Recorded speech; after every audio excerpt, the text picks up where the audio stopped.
হলকের শুরু থেকে দুইটি হরফ উচ্চারিত হয় হামজা হা দুই নম্বর মাখরাজ হলকের মধ্যখান থেকে দুইটি হরফ উচ্চারিত হয় তিন নম্বর মাখরাজ হলকের শেষ ভাগ থেকে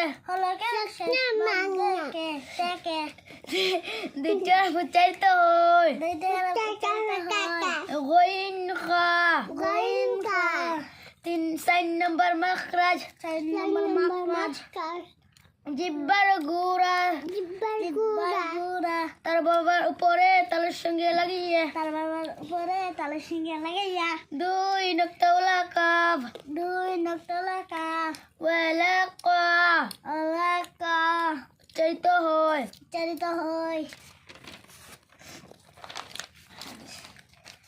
পাঁচ নম্বর মাখরাজ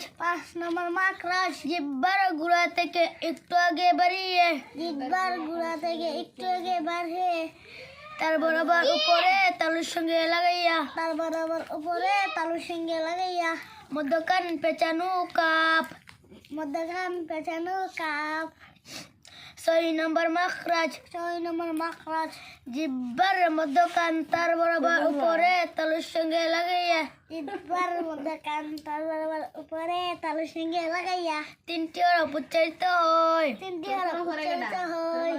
জিম শিন ইয়া